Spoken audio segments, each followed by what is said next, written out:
Auditeurs de Radio Matania, c'est le moment de la prédication et je suis extrêmement heureux d'introduire cette prédication événement du pasteur Claude-Philippe Missindi-Bazi qui a pour titre le suivant « Croyez-vous vraiment que Dieu vous aime ?» Et pour test de référence, un texte du Nouveau Testament, la première épître de Jean, chapitre 4, du verset 7 au verset 10.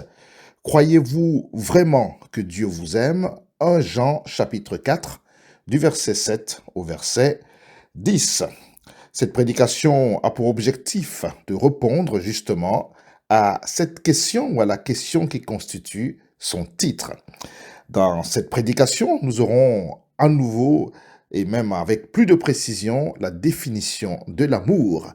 Et justement, le point le plus important de cette prédication, pour mon humble avis, est le suivant. Cet amour divin, face à nos situations chaotiques, interroge. Comment pouvons-nous comprendre ce genre d'amour? Dieu nous aime et en même temps, il y a de la souffrance dans nos vies, de la souffrance dans ce monde. C'est un amour qui interroge. Une prédication événement que je vous invite à écouter maintenant, qui sera diffusée à 2 reprises durant les 2 heures qui lui sont consacrées. Et dans sa version écrite, elle est déjà disponible sur notre site www.églisematania.com.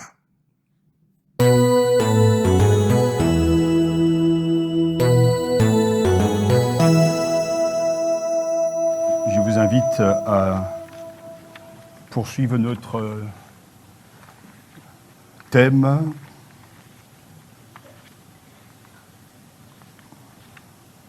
de l'amour de Dieu. Et je vous invite donc à lire ensemble 1 Jean chapitre 4, versets 7 à 10. Je vous propose la version dite français courant, mais utilisez votre version si vous le voulez. Le but, c'est de lire et de recevoir et de comprendre. Amen. Accueillons la parole de Dieu. Mes chers amis, alléluia, aimons-nous les uns les autres, car l'amour vient de Dieu. Quiconque aime est enfant de Dieu et connaît Dieu. Celui qui n'aime pas ne connaît pas Dieu, car Dieu est amour. Voici comment Dieu a manifesté son amour pour nous.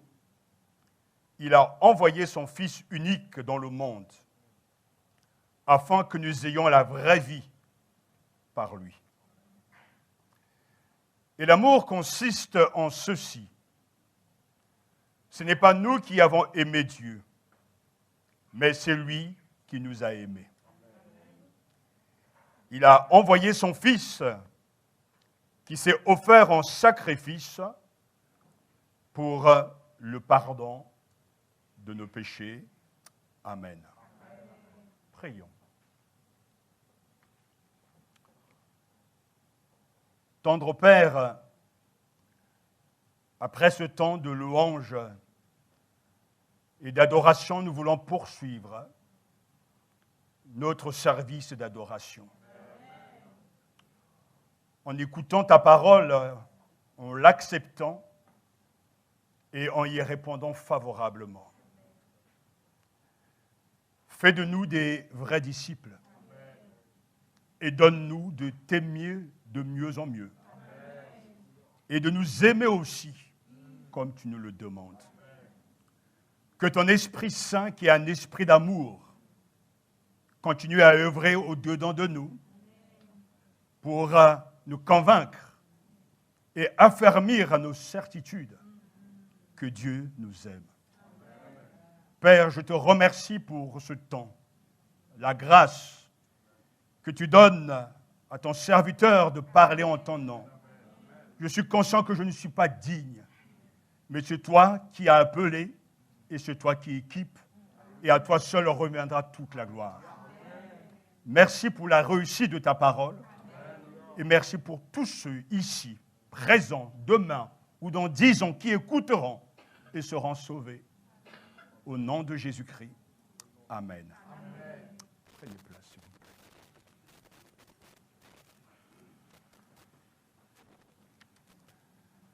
Nous voulons répondre à cette question. Croyez-vous vraiment que Dieu vous aime? Croyez-vous vraiment que Dieu vous aime? Pour l'apôtre Jean, il n'y a pas de doute, car lui-même, il écrit « Dieu est amour » au verset 8, et au verset 9, il donne la preuve que Dieu nous aime. Voici comment Dieu a manifesté son amour pour nous. Il a envoyé son Fils unique dans le monde afin que nous ayons la vraie vie par lui. Ainsi, frères et sœurs, l'amour de Dieu a été rendu visible d'une manière éclatante dans le fait qu'il a envoyé son Fils unique dans le monde pour nous donner la vraie vie. La venue de Jésus-Christ offre un portrait convaincant de l'amour de Dieu pour nous. Et nous voulons comprendre toujours davantage ce que la Bible dit lorsque Jean affirme « Dieu est amour ». Dieu aime. Tout amour vient de lui, car il est l'origine et la source de l'amour. Le réformateur Calvin a pu dire qu'il est la source de l'amour. Sa nature, son être, son caractère, son essence est l'amour. Nous devons entendre et accepter ce que la Bible dit. Et nous devons comprendre la définition de ce qu'est l'amour en comprenant ce que la Bible enseigne concernant l'amour. Même si dans notre vie au quotidien, nous pouvons douter de cette vérité que Dieu est amour, car la vie et les difficultés témoignent du contraire. Mais la Bible affirme que c'est vrai. Qu'il est vrai aussi que nous avons du mal à concilier le fait que Dieu est amour avec les preuves visibles, tangibles d'une réalité tout autre. Un Dieu aimant ne ferait jamais ça. Un Dieu aimant ne permettrait jamais de telles atrocités. Un Dieu aimant ne laisserait jamais des innocents mourir, etc., etc. Mais nous devons d'abord revenir à ce que l'apôtre dit. Que veut donc dire l'apôtre lorsqu'il affirme « Dieu est amour ». Il dit « Dieu est en lui-même tout ce que l'amour est et fait ». Il est bon, Dieu est gentil, patient, généreux, serviteur. Il est également la source de toute chose. Tout amour, y compris l'amour païen, est en fin de compte un don qu'il fait. Tout le bien dont nous jouissons, le soleil et la pluie, les saisons fécondes qui rassasient nos cœurs de bienfaits et d'allégresse, sont tous des dons de son amour. Et ce matin, en se réveillant, nous réveillons, on peut toujours dire merci. C'est le premier mot que je prononce chaque matin, merci. Merci de ce que tu me permets d'ouvrir les yeux et que j'ai encore le souffle de vie. Merci pour ta générosité, merci pour mon épouse, merci pour ma famille, merci pour ton Église, merci pour tous ceux qui viendront de loin pour venir dans cette salle écouter ta parole. Merci pour la force et la bonne santé que tu nous donnes de venir te servir. Nous pouvons être reconnaissants que la Bible nous enseigne cela. Et l'apôtre Jean nous assure que Dieu est amour et l'amour fait partie de sa nature essentielle. Avec cette affirmation, Jean définit en fait le caractère de Dieu. La véritable nature de notre Dieu, c'est qu'il est amour. Dieu ne cesse de nous témoigner de son amour. Et lorsque l'on reçoit son amour, nous aussi nous sommes éclaboussés, nous sommes imprégnés de cet amour, au point que l'apôtre dira, mes chers amis, aimons-nous les uns les autres, car l'amour vient de Dieu. Et il poursuit, quiconque aime est enfant de Dieu et connaît Dieu. Et au verset 8, il est dit, celui qui n'aime pas ne connaît pas Dieu, car Dieu est amour. On peut se demander donc comment peut-on savoir que Dieu est amour? Je l'ai souvent dit que l'amour, ce n'est pas un sentiment. L'amour, c'est une démonstration de plusieurs preuves visibles, tangibles. Où sont donc les preuves de cet amour? Avant de répondre à cette question, j'aimerais d'abord rejeter le sentiment de mal-être, ou qu'on pourrait appeler le mal-aimé. Il y a quelques années, il y avait un chanteur français que certains ont connu qui s'appelait Claude François. Et il chantait cette chanson pleine de tristesse. J'ai besoin qu'on aime. Je me sens mal aimé. Je suis le mal aimé. De nombreux jeunes ont chanté ces paroles dans les années 70. On peut être mal aimé à cause de notre métier. C'est vrai que lorsqu'on travaille aux impôts, on ne les apprécie pas. Principalement, merci.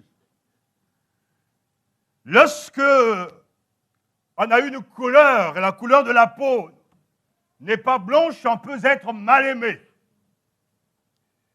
On peut être mal aimé à cause de notre famille à réputation scandaleuse. On peut être mal aimé à cause de notre passé répugnant, de notre physique et bien d'autres raisons. Mais quand Dieu nous aime et qu'il nous choisit, cela change toute notre vie. La Bible dit, ce n'est pas vous qui m'avez choisi, c'est moi qui vous ai choisi et établi. Et en Jean chapitre 15, verset 16. Et l'amour est donc le trait de caractère de base de Dieu. Mais nous devons aussi savoir tout ce que, je dirais, j'ai moi appris sur l'amour, je l'ai appris à l'école du dimanche.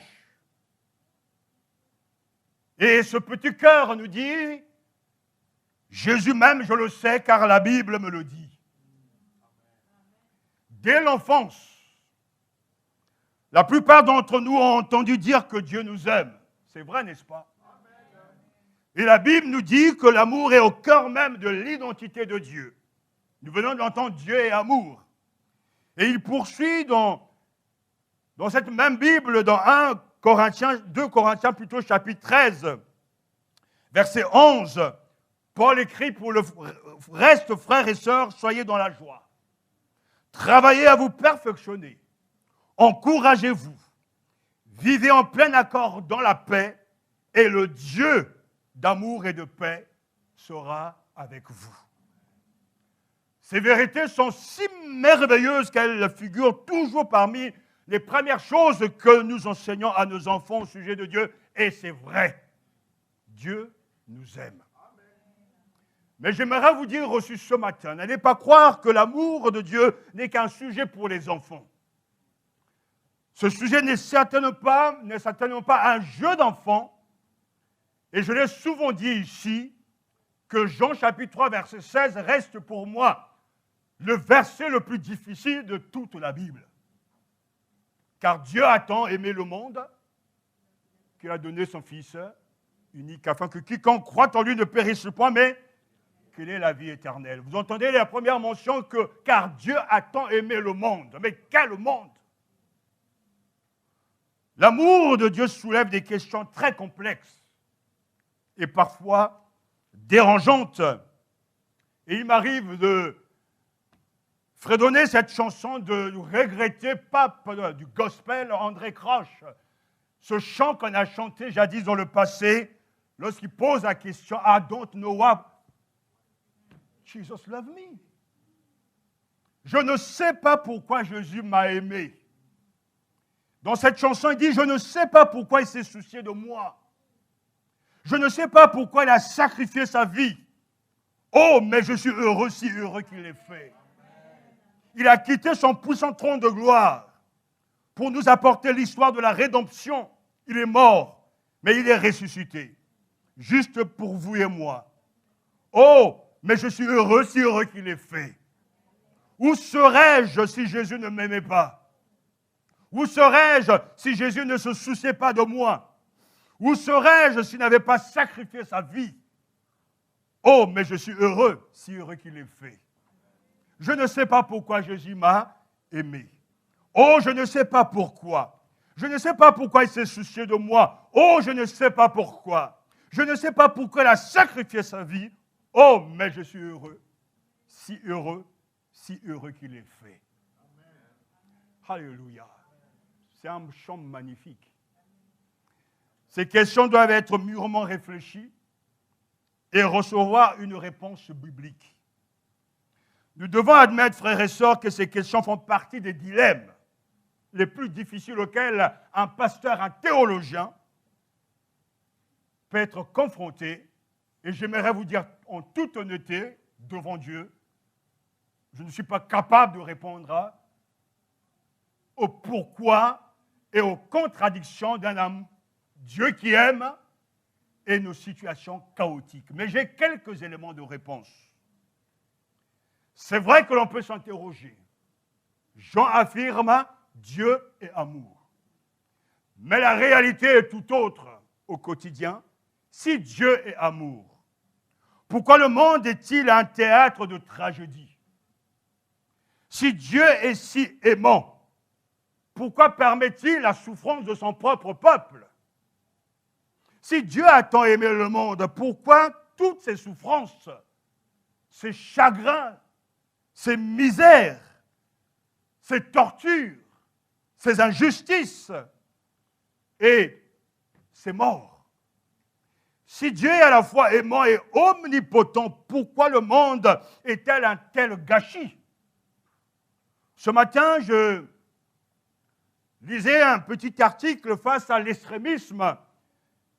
Une actrice britannique a pu donc écrire face aux positions du président américain Trump.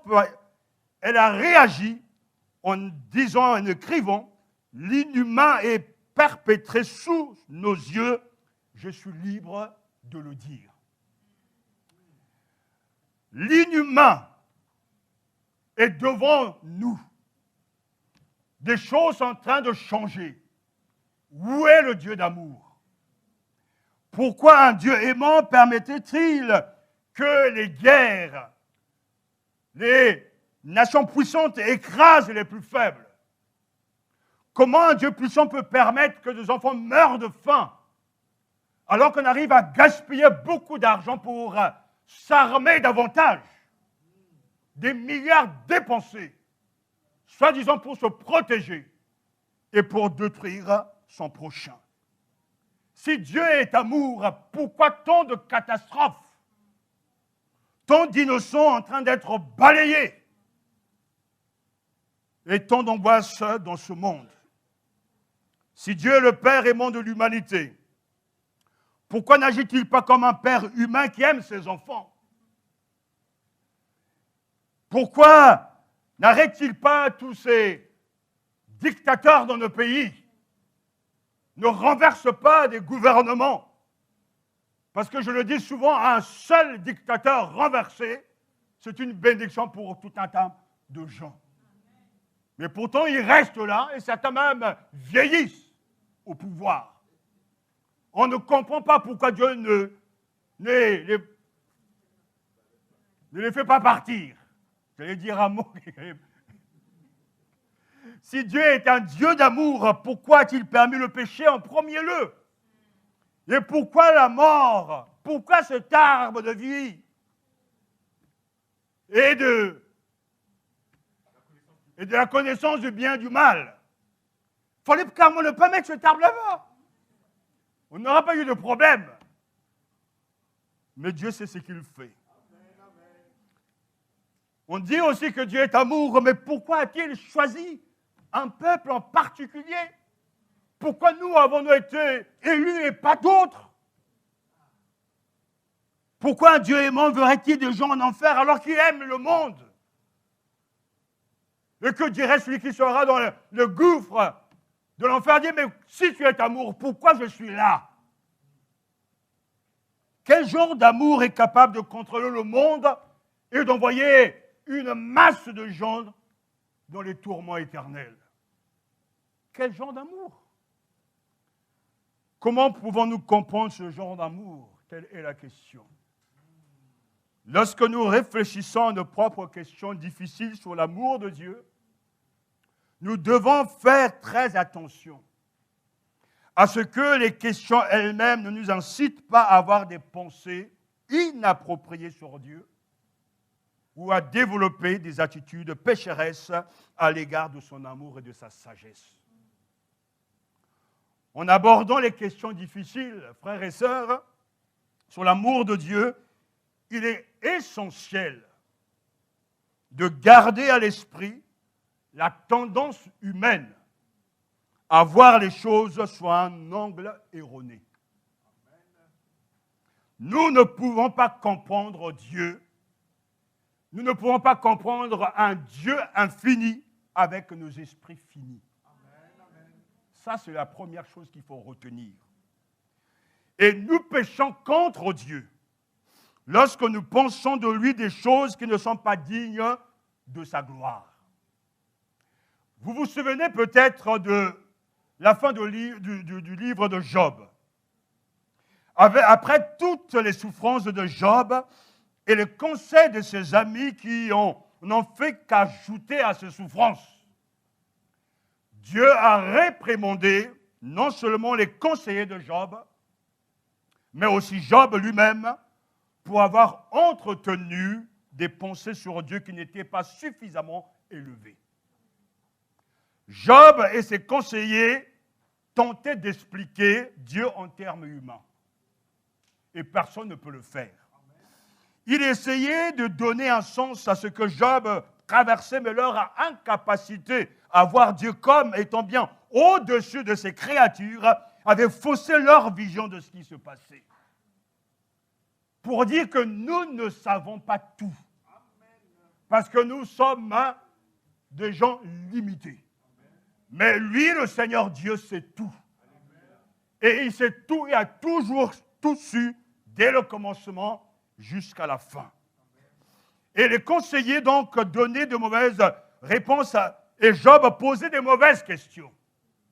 Mais ce matin, j'aimerais inverser le fait que ce n'est plus à nous d'interroger Dieu pourquoi tant de mal, pourquoi tant de souffrance. J'aimerais tellement vous dire et parler au nom de Dieu pour dire c'est maintenant lui-même Dieu qui nous interroge. Écoutez ce qu'il dit avec Job. Au chapitre 38, versets 2 à 13. Qui es-tu pour oser rendre mes plans obscurs à force de parler de ce que tu ignores? Tiens-toi prêt, sois un homme. Je vais t'interroger et tu me répondras. Où donc te trouvais-tu quand je fondais la terre? Renseigne-moi si tu connais la vérité. Qui a fixé ces dimensions, le sais-tu bien? Et qui l'a mesuré en tirant le cordeau? Sur quel socle s'appuient les piliers qui la portent? Et qui encore en a placé la pierre d'angle quand les étoiles du matin chantaient en chœur, quand les anges de Dieu lançaient des cris de joie? Qui a fermé la porte aux flots de l'océan quand il naissait en jaillissant des profondeurs? Moi. Et je l'ai alors habillé de nuages. Quand je l'enveloppais dans un épais brouillard, j'ai cassé son élan, marqué une limite en plaçant devant lui une porte barrée. Je lui ai déclaré, tu iras jusqu'ici, n'avance pas plus loin, oui, tes flots orgueilleux s'arrêteront ici. Une fois dans ta vie, as-tu donné des ordres au jour pour qu'il se lève? Et as-tu désigné à l'aurore son poste pour lui faire saisir la terre par les bords afin d'en secouer les gens sans foi ni loi? J'aime ce chapitre. Dieu raconte ses propres œuvres créatrices et demande à Job s'il est assez sage pour lui dire comment ces choses doivent être faites. Et vous avez tous ce sourire, n'est-ce pas, quand il pose la question, une fois dans ta vie, as-tu donné des ordres au jour pour qu'il se lève? Et tout le monde répond, ben non. À partir de là, de ce chapitre 38, pendant 3-4 chapitres, Dieu va donc énumérer les merveilles de sa création et met Job au défi de lui dire s'il sait mieux que Dieu comment l'univers devait être géré. Vous allez peut-être vous énerver, dire mais j'ai des problèmes, je lui pose des questions et il m'envoie ses propres questions. Ce qu'il nous faut retenir, c'est que Dieu ne cherche pas à se justifier. Aux yeux de Job, Dieu en appelle simplement à sa propre souveraineté. Je suis Dieu, tais-toi. Je suis le seul souverain, calme-toi. Ne parle plus. Et au chapitre 40, Job, celui qui jadis faisait de reproches, va apprendre à se taire et il dira « Je mets ma main sur ma bouche. Une fois j'ai parlé et je ne répondrai pas. 2 fois et je n'ajouterai rien. » Dieu demande alors à Job, au chapitre 40, « Veux-tu vraiment annuler mon jugement? Me condamneras-tu pour te justifier? Ou bien as-tu un bras comme Dieu et peux-tu donner d'une voix comme la sienne? » Les questions de Job pourtant sont légitimes, valables, parce que cet homme a réellement souffert. Mais Job ne veut pas dépasser les bornes. D'après le témoignage, ce qui est remarquable dans ce livre, alors que d'un côté, Dieu est amour, à l'entend, n'est-ce pas? Les premiers chapitres, l'auteur inspiré nous dit que Job était un homme juste et parfait. Personne sur la terre n'était comme lui. Et c'est Dieu qui atteste à cet ennemi juré qui ose arriver entrer dans la présence de Dieu, c'est-à-dire le diable. As-tu vu mon serviteur Job? Mais oui, il n'y a personne comme lui. Et comme le traître Satan a pas mal d'arguments, dit vraiment, est-ce que les justes, parce que ce n'est pas parce que tu l'as béni qu'il reste juste, c'est-à-dire que le fait que tu l'aies béni, il ne peut que te servir. Mais donne-moi un peu la permission de le toucher. Et l'on verra. Et nous savons que plusieurs drames sont donc entrés dans la vie et tombés sur Job. Il a perdu sa femme, ses enfants, ses biens et sa propre bonne santé. Mais Job ne renie pas Dieu. Madame Job, comme quoi l'esprit de Jézabel n'a pas été enterrée, dit règne Dieu. Elle a été retirée. Job n'a pas régné Dieu. Juste aux yeux de Dieu, reconnu par Dieu juste, reconnu par Satan juste, mais Job va souffrir. Job ne méritait pas autant de souffrance que n'importe qui d'autre. Pourquoi subissait-il le poids de tant de catastrophes? Où était l'amour de Dieu et son sens de la justice et de l'équité?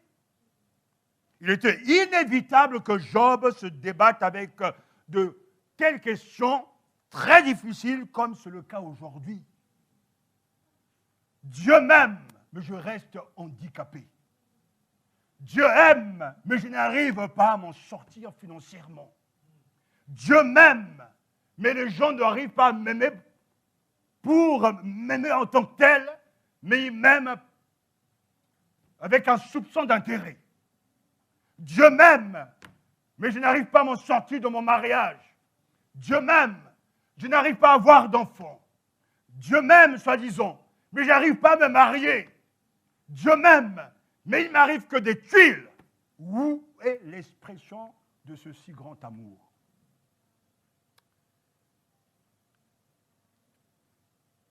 Ces questions sont légitimes, mais à partir du moment où ces questions reflètent des doutes sur Dieu, sa sagesse, son amour, sa bonté et l'équité de sa justice, il faut s'arrêter.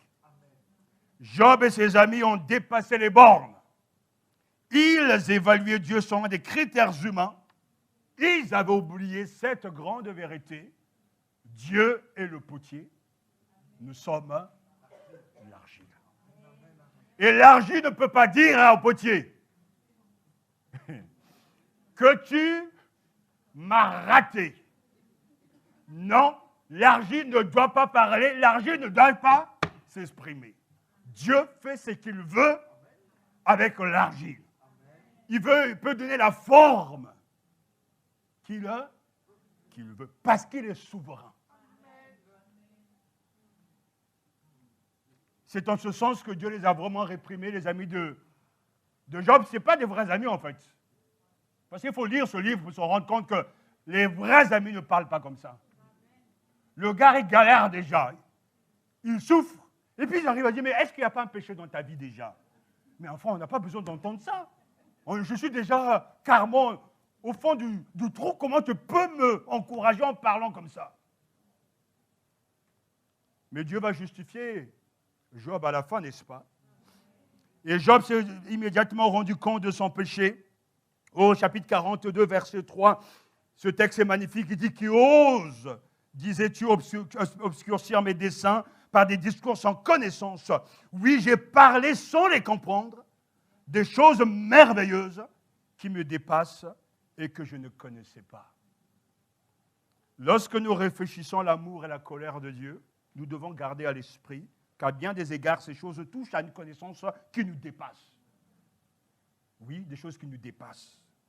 Et la Bible est très claire, il est trop haut, nous ne pouvons pas l'atteindre. Et qui a connu la pensée de l'Éternel, qui a été son conseiller, qui a dirigé l'Esprit du Seigneur ou qui l'a informé en tant que son conseiller, avec qui s'est-il entretenu et qui lui a donné l'intelligence, qui l'a instruit dans le sentier de la justice, qui lui a enseigné la science, qui lui a fait connaître la voie de l'intelligence, nous dit le prophète Ésaïe, chapitre 40, versets 13 à 14, personne. Et qui a connu la pensée du Seigneur pour l'instruire, nous dit, pose la question l'apôtre Paul dans 1 Corinthiens 2, 16, on répond personne. Dieu est Dieu. Alors faisons attention. Lorsque nous réfléchissons à nos propres questions difficiles sur l'amour de Dieu, de ne pas aller trop loin. Et de ne pas remettre en question la nature de Dieu, son caractère et ses voies, car les voies de Dieu ne sont pas nos voies. Qu'il est vrai que le mal existe, et nous devons reconnaître face à tant de dilemmes, tant de difficultés, que Dieu est souverain. Nous devons aussi apprendre, et c'est quelque chose que le Seigneur m'a enseigné, alors que je méditais en passant par un moment difficile, Le saviez-vous que Dieu accorde une attention particulière à vos larmes? La Bible nous dit dans le psaume 56, verset 8, « Tu as compté, toi, mes déboires. Recueille mes larmes dans ton outre. » Dieu recueille nos larmes. Il voit nos pleurs et il lui-même les reçoit, toutes nos larmes, il les accepte et il les recueille dans son outre. Vous savez, une des stratégies de Satan, c'est de mettre dans nos cœurs, dans nos esprits, des pensées contraires à Dieu. J'ai traversé ce moment difficile il y a quelques mois et je divaguais, je pourrais dire. Je disais à ma femme, par rapport à tel sujet, c'est pas normal, etc. Je ne veux pas vous répéter ce que je pensais, ce que je disais. Même mon épouse, en me voyant, dit, mais elle a pensé, mon mari a un problème. Elle a commencé à intercéder pour moi, pour que Dieu enlève ces mauvaises pensées. Parce que Satan vient murmurer à ton oreille par rapport à des situations difficiles que tu ne t'en sortiras jamais. Si Dieu est amour, et l'amour, dit la Bible, mais je ne vois pas la démonstration de son amour dans ma vie. Parce que j'interprète l'amour selon l'homme et non pas selon les Écritures. Et je bénis Dieu parce qu'elle a intercédé pour moi et après j'oublie. Alors quand vous avez des mauvaises pensées, demandez-nous de l'aide pour qu'on puisse prier pour vous. Si vous avez des mauvaises pensées, demandez à vos amis de prier pour vous. Et si vous êtes marié, demandez à votre épouse, à votre mari d'intercéder pour vous. Parce qu'une mauvaise pensée acceptée, mûrie, devient un comportement. Et c'est ainsi que les gens rejettent Dieu. Rappelez-vous que Dieu est souverain. Et quand nous posons la question où on se demande, croyez-vous vraiment que Dieu vous aime? Je dis oui. Et je réponds comme l'apôtre Jean, oui, je sais que Dieu m'aime. Et la preuve qu'il nous donne ce matin, la réponse de Jean est tout simplement l'incarnation et la croix. Et c'est vers ce point que je m'aimerais aller pour finir. C'est ainsi que l'amour de Dieu s'est manifesté en nous. Nous dit le verset 9, « Dieu a envoyé son Fils unique dans le monde afin que nous vivions par lui. » L'apôtre Paul, plutôt Jean, aurait pu nous dire, regardez autour de vous les preuves de l'amour de Dieu. Regardez la création. Regardez mes prouesses. Mais Jean nous dit d'apprécier d'abord que Dieu a envoyé son Fils unique. Alléluia. La preuve que Dieu nous aime, comme il le dit, c'est par ceci que nous avons la preuve que Dieu a envoyé son Fils unique, que cet amour a été manifesté et qu'aujourd'hui, nous expérimentons l'amour de Dieu. La preuve que Dieu nous aime, c'est que l'amour de Dieu n'a pas été manifesté dans un coin. Il a été démontré publiquement. Le fait que Dieu a envoyé son Fils unique, qui est lui-même Dieu, et l'envoi de son Fils unique dans le monde en notre nom est une preuve indiscutable que Dieu nous aime. L'incarnation est une démonstration de l'amour de Dieu. Le fait que le Fils de Dieu est descendu ici-bas, la parole est devenue chair. Et nous avons contemplé sa gloire. C'est la preuve indiscutable que Dieu nous aime. Ce qui est formidable, c'est que dans ce verset, tout est dit. Il a envoyé son Fils unique, c'est-à-dire un être particulièrement apprécié et cher à son cœur. Alléluia. Mais son amour va plus loin. En ceci consiste l'amour, nous dit le verset 10, ce n'est pas nous qui avons aimé Dieu, mais celui qui nous a aimés et qui a envoyé son Fils pour qu'il soit la propitiation pour nos péchés. Je vais revenir sur ce mot parce qu'il est très important. C'est en cela que consiste l'amour. Voici donc notre démonstration de l'amour et notre définition de l'amour. Ce n'est pas nous qui aimons Dieu. Nous ne l'avons jamais aimé. C'est Dieu qui a pris l'initiative. Et il nous a aimés.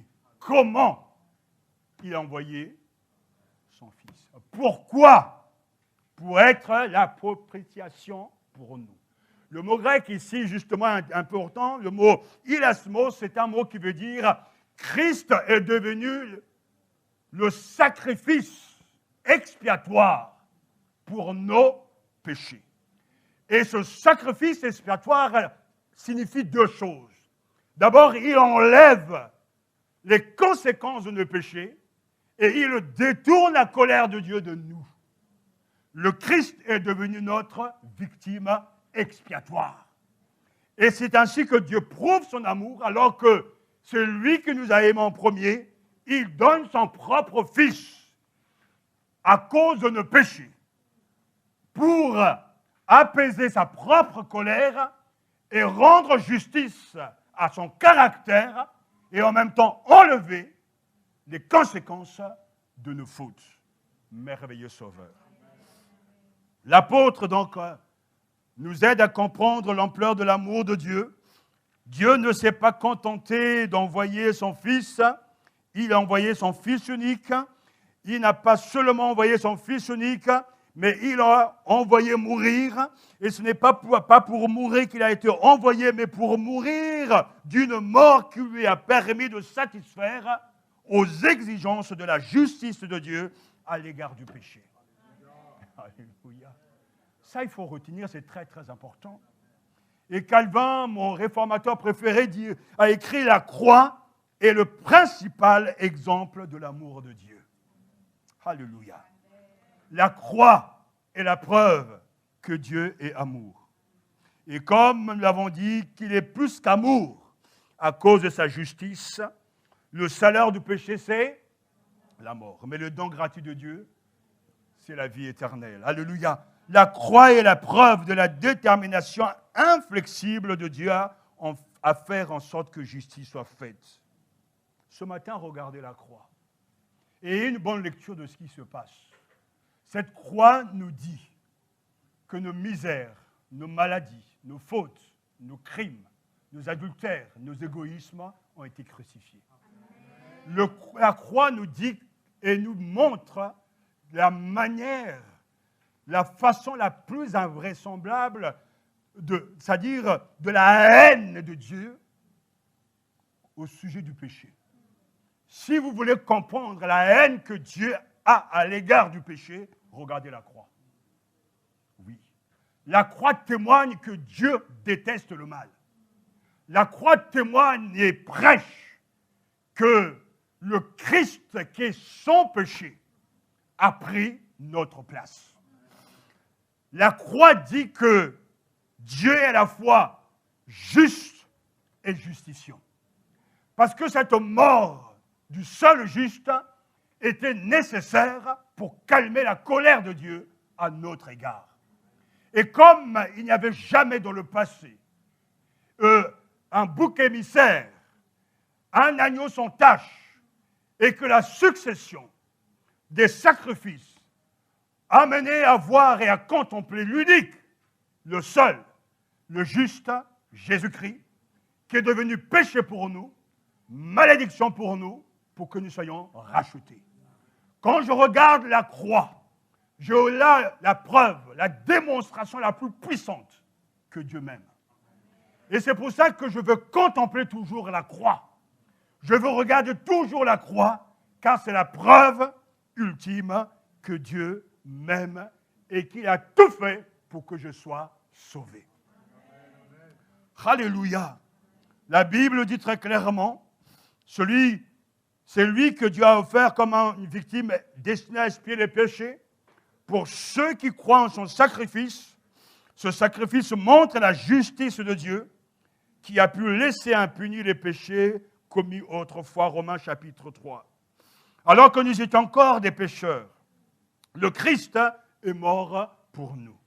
Donc, puisque nous sommes maintenant déclarés justes grâce à son sacrifice pour nous, nous serons à plus forte raison encore sauvés par lui de la colère à venir, alors que nous étions ses ennemis. Dieu nous a réconciliés avec lui par la mort de son Fils.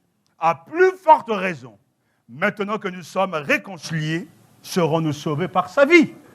Romains chapitre 5, versets 8 à 10. Telle est l'ampleur de l'amour de Dieu. Le Dieu qui est amour a démontré son amour à la croix en permettant à son Fils unique d'être attaqué par des hommes haineux afin que nous vivions par lui. Comment pourrions-nous nous douter de l'amour d'un tel Dieu? Il nous l'a montré, n'est-ce pas? Ne nous l'a-t-il pas fait comprendre? Oui, la vie est dure. Oui, la vie est remplie de douleurs et de chagrins.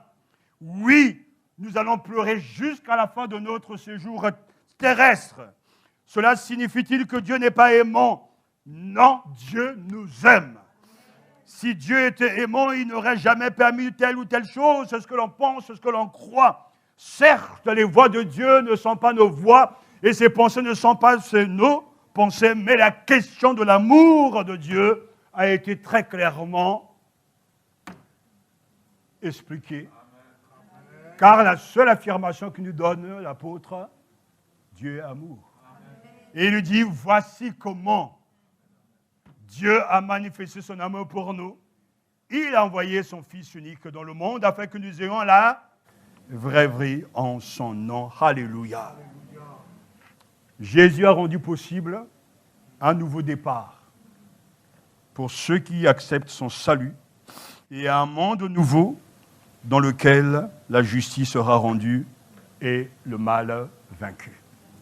Comme tous les dimanches, je me lève à toujours et je lis toujours Apocalypse chapitre 5.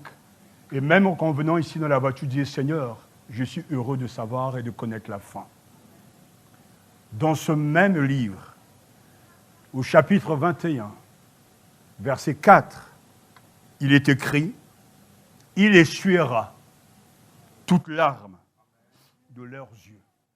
La mort ne sera plus.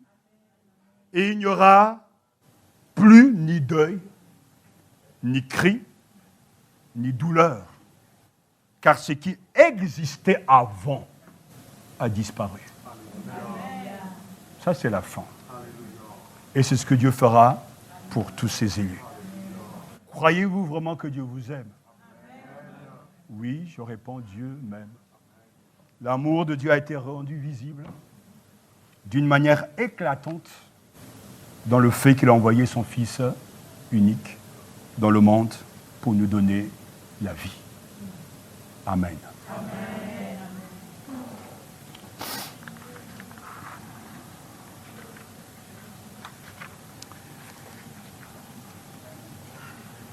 Avant de rendre grâce au Seigneur, chantons ce chant, ton amour, ta puissance, ta présence.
Se repentir de toutes ces questions qui nous éloignent de Dieu. ces mauvaises pensées que nous avons à l'égard d'un Dieu d'amour, parce que nous réfléchissons sur la base de ce que nous sommes et de notre vécu. Allons plus loin avec Dieu et laissons-lui la grâce de nous répondre et de le laisser être Dieu et de ne pas chercher à nous bagarrer avec lui parce que nous ne sommes pas des dieux. Alors demandons pardon au Seigneur pour ces pensées que nous avons continué à entretenir et demandons au Seigneur de nous élever à la hauteur de sa parole pour accepter cette affirmation que Dieu est amour. Point. Alléluia. Que quelques-uns prient. Louange et gloire à toi, Seigneur. J'acclame des deux bras, des deux mains et de mon âme ce message que nous avons reçu ce matin. De prime abord, je voudrais te célébrer pour ce message, te louer de tout mon cœur, parce que cette parole que nous avons entendue est une parole divine. C'est une parole de vie. C'est une parole juste. C'est une parole vraie. Je voudrais de prime abord te rendre grâce pour ton amour qui s'est manifesté en ce que tu nous permets aujourd'hui d'entendre de telles vérités. Gloire et louange te soient rendues, Seigneur. Sois béni pour ton serviteur. Sois vraiment béni pour lui.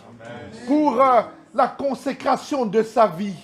Seigneur, je te bénis pour son obéissance. Je te loue, Saint-Esprit, parce que je sais que derrière son action, son œuvre, son ministère, tu es là, Seigneur. C'est toi qui es en action. Je te bénis pour les sacrifices que lui et sa famille font pour que ton œuvre avance. Je te célèbre pour tout ce temps passé à méditer ta parole, cette discipline de vie. Seigneur, je te bénis pour cela. Je te rends grâce de tout mon cœur. Et maintenant, je voudrais te demander pardon. Amen.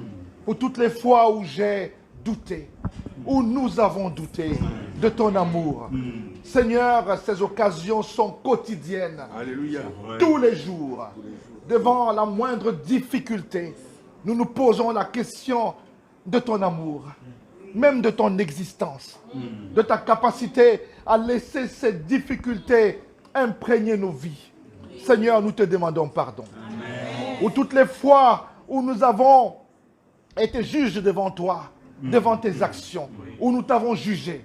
Oh Seigneur, pardonne-nous. Souviens-toi de ton Fils Jésus sur la croix, disant à haute voix de ne pas nous imputer, Seigneur, ces péchés, ces manquements. Tu es amour. Et Seigneur, cette parole que nous avons entendue est là pour nous convaincre de cette vérité. Daigne nous pardonner dans le nom de Jésus-Christ. Amen. Seigneur, je te bénis pour la parole que tu apportes ce matin par ton serviteur. Je veux vraiment te dire merci pour ce don que tu as donné à notre pasteur, à son épouse, de nous faire rester dans la parole. Il aurait pu prêcher sur des spéculations humaines, avec une démonstration humaine, mais il nous a apporté des réponses bibliques à ce que tu attends de nous, comment tu attends que nous pensions, que nous raisonnions vis-à-vis de cela. Et pour cela, vraiment, Seigneur, je te suis infiniment reconnaissante parce que tu nous amènes vraiment à penser comme toi. Amen. Seigneur, tu veux changer nos mentalités afin que nous ne puissions pas raisonner comme le monde, avec des fables, avec des raisonnements, avec des démonstrations qui ne sont pas de toi. Merci pour la véracité de ta parole. Merci pour l'authenticité de ton enseignement.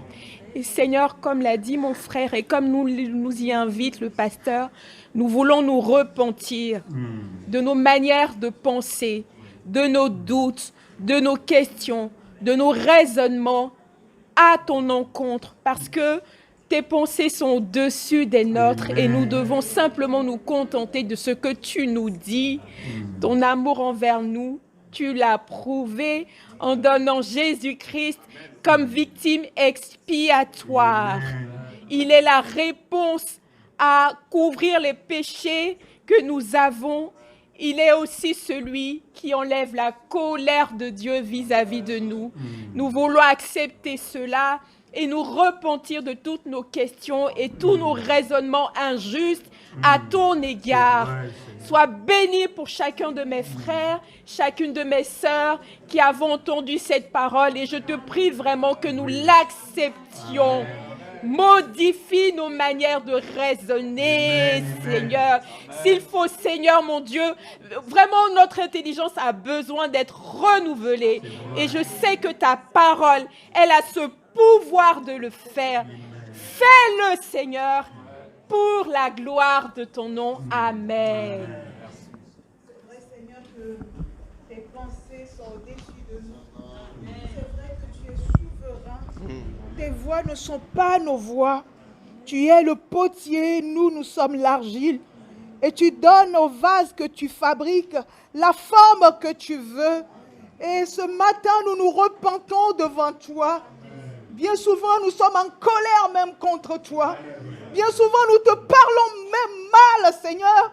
Et ce matin, Seigneur Jésus, que tu pardonnes nos péchés. Amen. Tu pardonnes nos incrédulités, nos rébellions contre toi, nos mauvaises paroles contre toi. Seigneur, que par ton sang, tu nous laves ce matin. C'est vrai que dans le monde, il y a tant d'atrocités. Il y a des guerres, il y a des assassinats, des injustices, des viols, des choses que nous ne comprenons pas. Mais c'est vrai que le mal est rentré dans ce monde. Et cela n'empêche pas ton amour ineffable pour l'être humain. Et ce matin, pardonne-nous, nous ton peuple, d'être rebelles, Seigneur. Nous acceptons cette parole ce matin. Nous disons oui, amen, à cette parole, cet esprit convainc les cœurs qui ne l'acceptent pas encore, convainc les cœurs. Oui, Jésus, tu nous aimes et cet amour, tu l'as démontré à la croix. Tu t'es sacrifié pour que nous puissions nous approcher de ce trône de grâce. Alors ce matin, cet esprit convainc nos cœurs, car oui, Jésus, tu nous aimes. Amen. Cet amour est ineffable. Merci, Seigneur, pour ton amour que nous acceptons avec foi. Cette parole, tu bénis ton serviteur, tu le gardes, oh Messiah, tu le gardes contre les assauts sataniques. Et Seigneur, tu le pousses à aller toujours de l'avant. Tu tiens sa main et que ton nom soit glorifié. Que ton nom, amen. Que ton nom soit glorifié, mon Dieu. Oui, je vais ouvrir ma bouche, Seigneur, pour dire merci à ta parole. Pour dire également merci à ton serviteur. Oui, ton serviteur l'a bien dit, l'a bien démontré que oui, le monde va mal et que les hommes que nous sommes, nous nous interrogeons beaucoup. Et que le méchant est en train de perdurer. Le méchant, il est là et le mal, il est là. Ton serviteur a fait une démonstration, il a donné une kyrielle d'exemples où nous nous interrogeons si Dieu vraiment est là. L'actualité nous colle chaque jour. Que des innocents tombent à l'est de la RDC. Que 2000, 3000 personnes tombent qui n'ont rien fait, mais qui meurent du jour au lendemain. Oui, notre Dieu. Nous regardons vers Gaza, les Palestiniens, les Israéliens. Des innocents tombent. Et nous nous interrogeons toujours. Oui, notre Dieu, où est-il? Les dictateurs persistent. Maître du temps, comme l'a rappelé encore ton serviteur. Beaucoup sont en exil. Beaucoup ne repartiront pas. Beaucoup meurent à l'étranger, loin de leur terre de naissance. Et les gens se posent la question, mais oui, notre Dieu. Mais tu as donné également des éléments de réponse dans le dialogue que tu avais eu avec Job, car tu es un Dieu souverain. Dieu, toi, tu as aimé le monde et tu as envoyé ton Fils unique afin que ce monde ne périsse pas. mais qu'il ait la vie éternelle avec lui. Et tu nous démontres encore que nous regardons seulement à la croix, que le Fils unique a donné sa vie pour la rémission de nos péchés. En cela, Seigneur, nous te disons pardon. Et loin de nous nos raisonnements faux, qu'on ne prenne pas ta place. Tu es un Dieu souverain qui décrète ce qu'il veut. Que nous sommes tes serviteurs, qu'on doit être disciplinés, qu'on doit être obéissants, qu'on doit écouter ta parole. À Dieu soit toute la gloire. Alléluia. Seigneur, alors que tu nous pardonnes,